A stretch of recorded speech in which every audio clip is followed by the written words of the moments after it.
Hi everybody, welcome back to the farm. Today we are going to take you on a little tour of all of our flower garden beds around the house. We did a market garden tour just a couple of weeks ago, so drop down in the comments and click on that link if you haven't already seen that video, or if you want to see it again or share it with your friends. But we're going to start here today right in front of our farm stand. Even though we grow a bunch of different beautiful flowers in our cut flower garden as well as vegetables, we also have live plants here that we sell. And as you can see, one of our favorites is here on full display. Those coleus are catching everybody's eyes as they come through. We have plenty of coleus videos as well too here on our YouTube channel, but this is just such a vibrant plant, giving you lots of color, able to use it indoors, in potted plants, use it in planters outside, or planting it directly into the landscape. We also had some begonias this year, some foxgloves, and petunias, which are already all sold out, as well as some marigolds that we had here as well. Our farm stand is open here 6 days a week, Monday through Saturday from 10 a.m. to 5 p.m. So as always, you hear us say, if you're traveling through Virginia or coming down US 301, stop by and see us here at the farm, grab some plants, grab some eggs, or just to say hi. Now let's go and head on over to the house and take a look at the flower beds. We're going to start here with what we so lovingly call Susan's Island. As you see, this is filled with black-eyed Susans, also known as Rudbeckia, and the pollinators, oh my goodness, they just love this thing. This was kind of a little bit of a surprise for us this season. We have dealt horribly with wireweed grass all through here and just trying to pull it up. Anything that we thought we were going to do with this bed just kind of didn't make any sense, and trying to stay on top of that weed is just a beast, and the more you pull it, the more it comes back. So last season we just went through and sprinkled in some of these seeds from Rudbeckia that we had, and look at what came up this year. This is the first year that this has been here, and we are just beyond thrilled with how great it looks. It adds a great pop of color here in a sea of green where the grass is, and we are excited to see what this does again next year.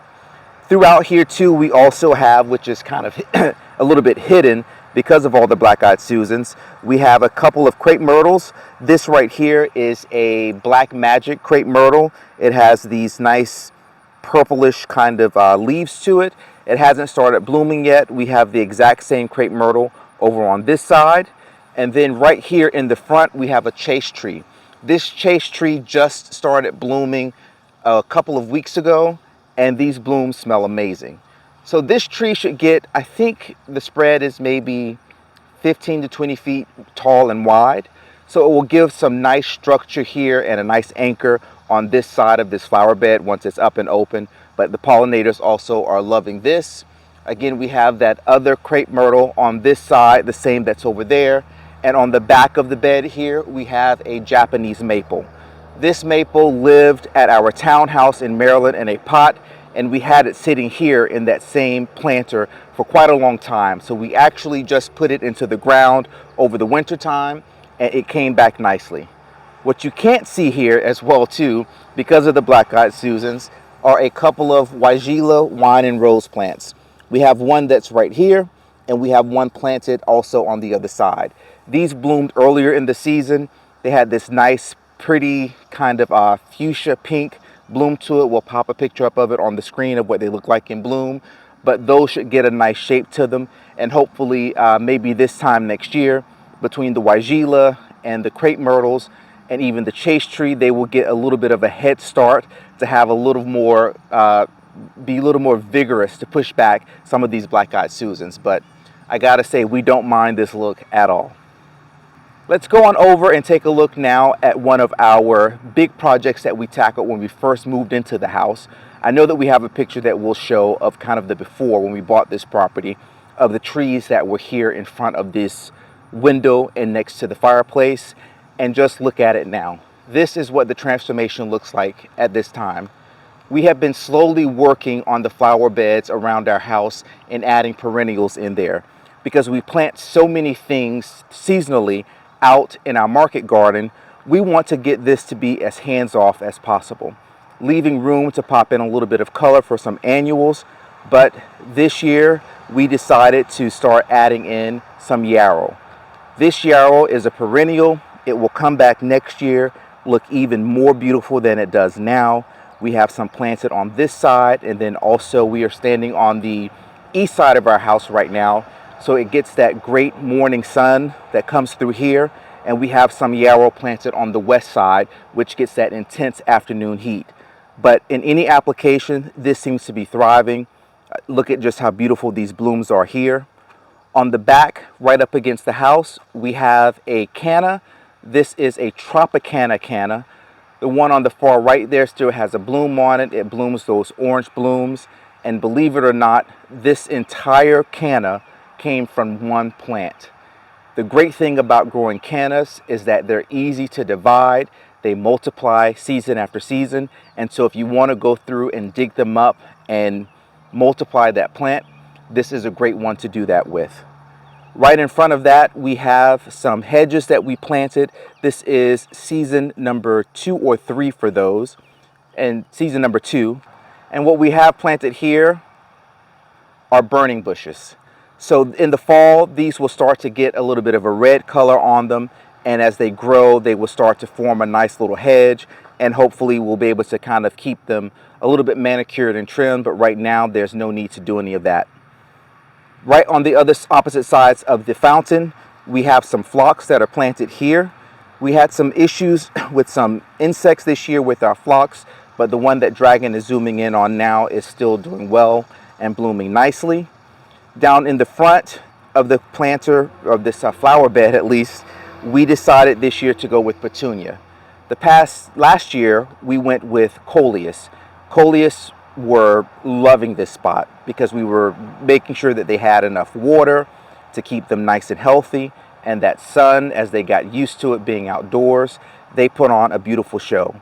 But this year, we decided to change up our application, and we went with a Super Tunia bubblegum. So this pink, as it grows in, will start to get nice and bushy and full and add a nice accent pop of color here in the flower bed as well. You're probably wondering what this monstrosity is right here. This is Artemisia. This is, I think, only 2 plants that are right here. And this thing smells so good when you come in and just pull it off.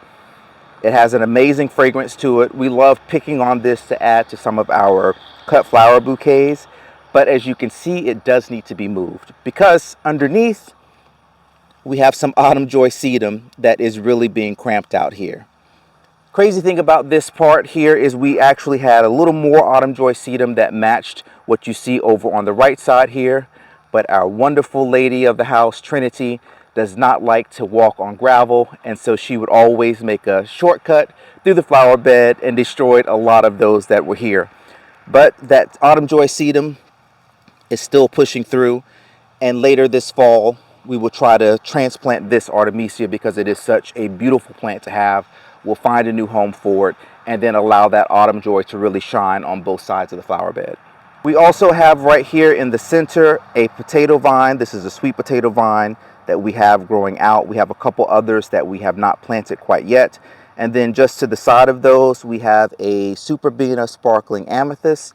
And in the back, I believe this is a blue monk, but I will correct the name on the screen for that flower there. All right, time to move over into the shade and take a look at the front of the house and check out the flower beds here. We're going to start first here right on the corner and look at this hydrangea.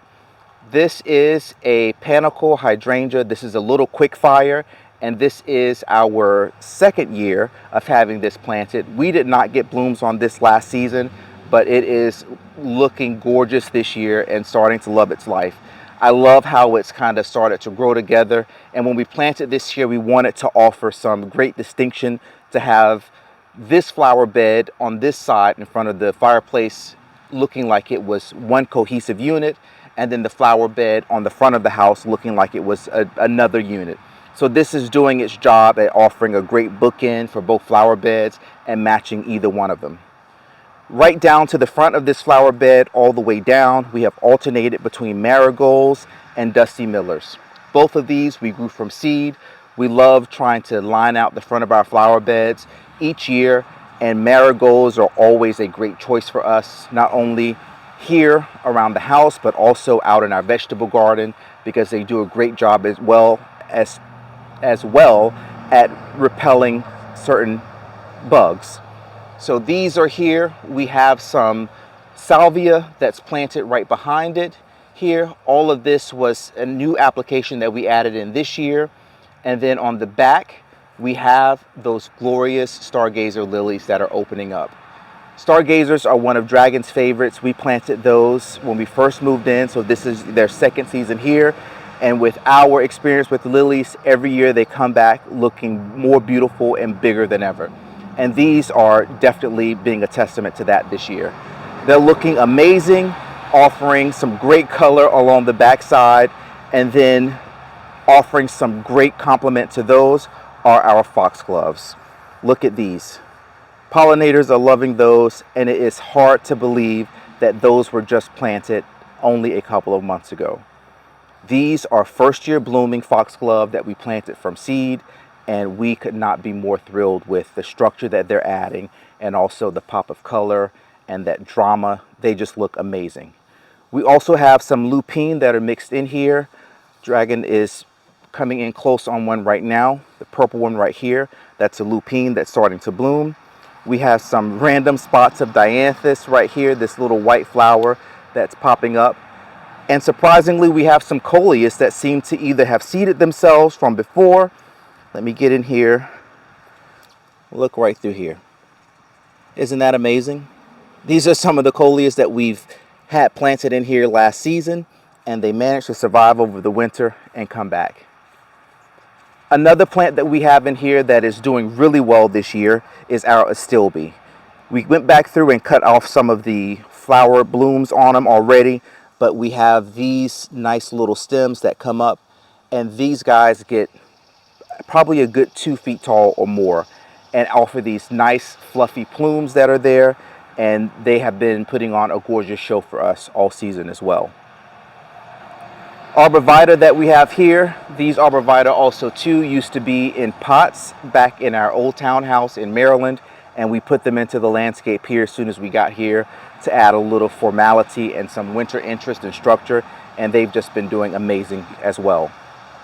Over in this corner, we have some more foxgloves, we have some more lupine that's planted, and then we also have some hydrangea. These are summer crush hydrangea that are right here with the nice pink blooms on them, and those plants are looking great as well. This is their second season in the ground. Right behind them, where the pollinators are on those other pink flowers that are pushing out, that is our liatris. We planted 160 or more liatris last season over in our cut flower garden. We didn't use it as much with applications, and when we reversed our garden this year and put our vegetables in that spot, we dug up a lot of liatris, planted a lot of it around the house, gave a lot of it to friends, and it is doing beautifully here around the house. Right here in this little flower bed island, we have some daylilies that are planted around. We have that are coming up. They have not bloomed. This is their first season here. We have 2 on this side and 2 on this side. We planted 2 different varieties that were purple and yellow. And then right here in the center pot, this is lantana. I love this plant. It smells amazing. It reminds me of just kind of this beautiful citrus smell, and lantana grew wild where I grew up in Florida. And I'm used to seeing this, and I always loved it as a kid, and this is our first year having a little bit, and so I'm happy to have it here. And then right in front is a lilac bush that we have. So this lilac, as it grows, there was another big tree that was here when we moved into this property, and we cut that tree down and decided to go with something different here just to change up the look and the space, and the lilac was our choice to anchor this spot. Here on the front of the flower bed, we also have that similar border with our marigolds and our dusty miller. The thing about these marigolds, however, is that they're supposed to be 8 to 10 inches tall, but our marigolds always seem to get twice as tall as what they're supposed to. We like to keep a low border because, as you see on the back, we again have our petunias that are there. So we want those petunias to shine and be able to come up over, but these marigolds just won't let them be great. Here on the side flanking this corner is a Virtus green Japanese maple. This will stay on the short side and keep this nice green color. The hedges that we have right along the front is a silver leaf euonymus plant, and we just are going through cutting the top out every now and again just to get a little bit more even growth, but those are starting to really form a nice hedge. And then these little evergreens that we have here, as you see, the one on the right is not doing too well. It almost looks like it's completely dead. We're not really sure what got into it. We haven't treated it with anything this season, but last season, the one on the left looked the exact same way. And then it pushed through. We left it in the ground because we never got around to pulling it out or finding something to replace it with. And so we're just assuming that hopefully it's going to look as good next year on the right as it does on the left, and we won't have that issue again. So we'll see what happens. If not, there's an opportunity to change up what we have here and add in something else. So we always love to take those opportunities. Right here along the our flagpole, I should say, are morning glories. We seeded morning glories here last year, and these all overwintered and they're coming back. The thing with these, all you have to do is what we've been doing is just training these vines to come up so that they have something to climb on. So you see we're still early morning here. We have a couple of blooms that are open right here. Dragon is coming in, showing you this bloom. We have some that are here. We have some morning glory that are over on another pole here, and we had some last year that grew on our gate. I know that I have a picture of that. Those were super pretty, so I'll pop a picture up on the screen of what those marigolds look like there. Here at our other Japanese maple, this thing glows day and night. It is one of the crown jewels of our yard, one of the things that really catches your eye as soon as you enter into the gate, and what caught our eye the first time that we visited here. Underneath, we have planted it out this year with coleus. We have a couple of electric lime coleus that are right here, and then the darker green coleus with this little accent along the leaves, that is a wasabi coleus. Right in the front, we have some Jack of Diamond Brunnerer that are here. We had 3. There was a third one here, but it looks like the moles or the voles came through and destroyed several of our plants that we had in here. Before we put the coleus in this season, we actually had a nice ring around of hostas. We have a hosta here that survived, but there were at least a dozen more just like it. And one by one, they just started to disappear. And when we got in to investigate, we found all the different holes. And so we went back in, added in the coleus, and we're hoping that we're able to get that mold problem this year. One way that we've been doing that is with these little vibrating sticks that we have in the ground. This one wasn't here in this flower bed before, but we have several of these around the yard. For us, we've noticed that they have made a difference because the yard would be full of all of those tunnels, but we bought about 8 to 10 of them, placed them around probably about 50 to 75 feet apart, and we noticed that whatever mold pressure we had in those tunnels, they have mostly disappeared. So we've been happy with the success that we've had using those. Here on the west side of the house, more of the same patterns that we have over on the front. More of the marigolds, more Dusty Miller, more silverleaf euonymus, and a few more liatris and salvia that we have planted here. This is some type of a hydrangea tree of some kind, I think, or maybe even a viburnum, but it's just starting to put on its blooms. When we moved here, this tree was covering this entire window, reaching up to the second story, and everything was just kind of falling down, not offering any natural light into the house. And so we came back, gave it a severe trim, and it is still doing pretty good down here. One of the previous owners came by and told us that she thinks that this plant is original to the house, so she was happy to see that it's still here and it's still thriving. So we will see what it does this year when those blooms open up. It has these nice white blooms on it. Along here we have a row of knockout roses that you see are in severe need of some deadheading, but typically they are doing fine here, loving their life, along with some more yarrow that we planted. This yarrow here is starting to really take off, and all of it is really bushy. It's bushier here and growing a thicker base than it is in that full sun area that's getting the morning sun. Again, this side of the house will get that intense afternoon sun, but we are excited to see what happens with the yarrow on both sides next year. Last thing over on this side is some more of our cannas. These have red blooms on them. This is year 2 that we have these in the ground. These were transplanted here and they were gifts from a member in the King George Garden Club, and they have not skipped a beat since they've been put in. Down at the bottom of them, we have some frost-proof gardenias. We did a severe cut and trim of these. We transplanted these from the front flower bed when we first moved here and moved them over on this side of the house, gave them a super severe cut, and they have started to flush back, and this is the first year that we're starting to see those blooms on them again this year. Let's go ahead now and head over into one of our biggest transform spaces for this year, right over on this side next to our boxwood hedges. We had a large tree that was dead that was here. It was a locust tree that was dying, and it was reaching up into our electric pole line. So we called the electric company, had them come out. They got rid of this tree for us, and then that opened up this new opportunity for us to plant. As you can see here, we wasted no time filling that space in.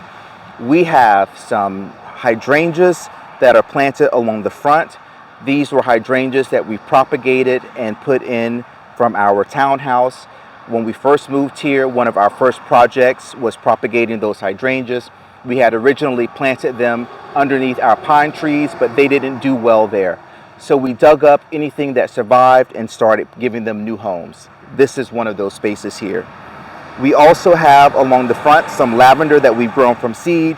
It's really tiny now, but most of it is still doing good. So this lavender hopefully will get to be a nice little ball or a hedge that's there to offer something along the front. So working our way from the edge all the way in for this bed, we have a beauty bush that's right here. We had 3 of them that were doing nice and beautiful and putting on blooms, but when that tree came down, it crushed them all and destroyed them. This one we were able to salvage and replant, and we're so happy to see that it is actually taking and making it. Again, we have some lavender that's right here, and then right here we have some lemon balm that's planted. We have foxgloves. We planted in some lilies. You see one that's starting to pop up right there. And then we have dotted throughout, we have some delphinium, we have some hollyhock, and then we have some more cannas along the back side. Right here we have some Sputnik rudbeckia that are opening up.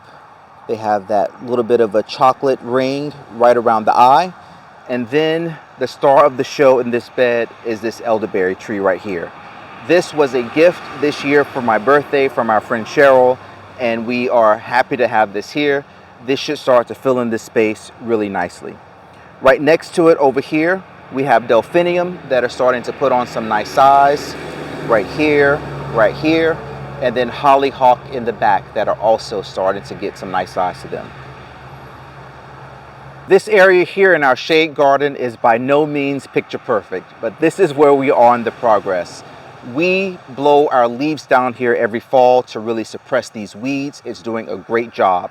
We have so far planted quite a few hostas that are in here, and this year we are finally having success with some elephant ears. As you see right here on the left side, we have 1, 2, 3, 4, 5 that we've planted here.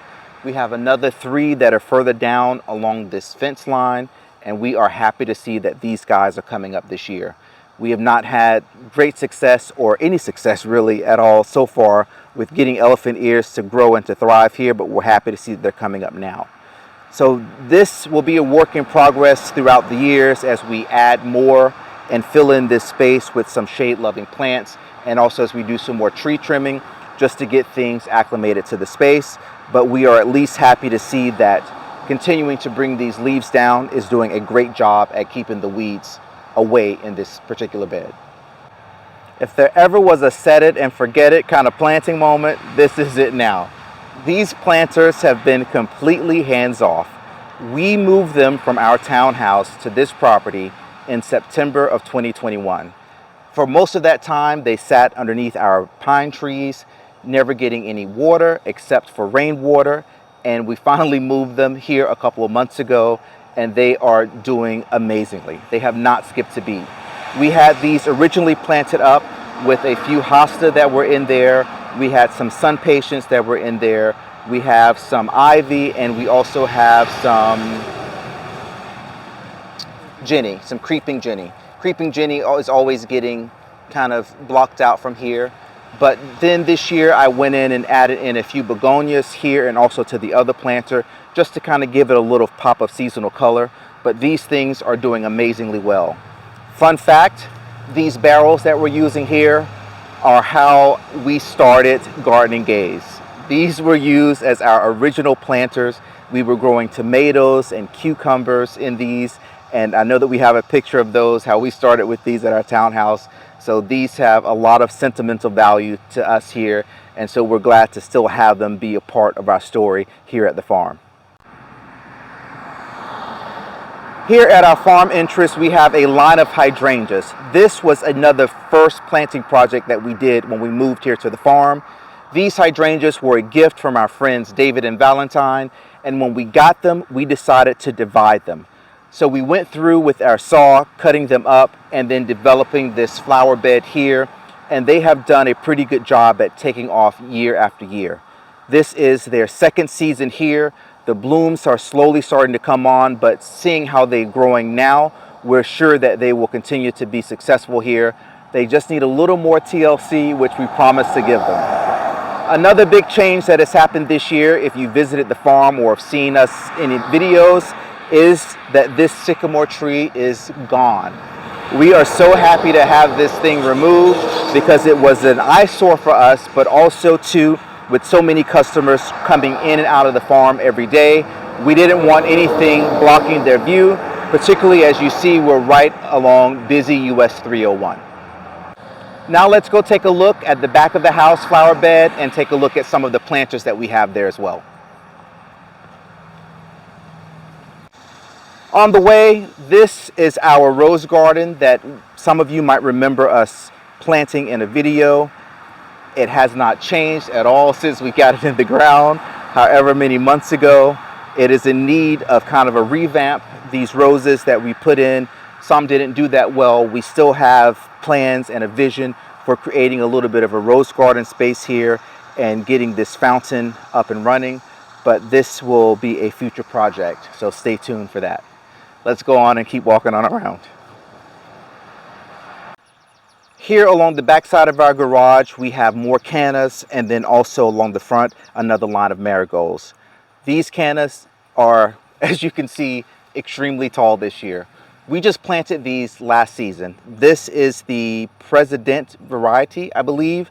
They have red blooms. A lot of them have bloomed already, but they will keep going. I was expecting these to maybe reach the bottom half of the windows this year, and they are already surpassing that. So you can see I am 5'9". Dragon will disagree with that, but that's my story.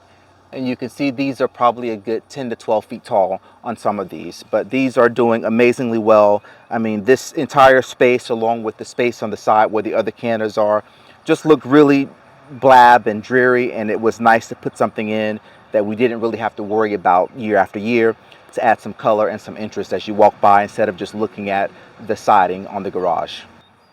This year we also added some irises. They bloomed a little bit this season, but since this is their first time in the ground, we know that next year they're going to also put on an even better show. But it's nice to kind of also see that you still have this structure, and these leaves are also adding a little bit of interest here to the flower bed.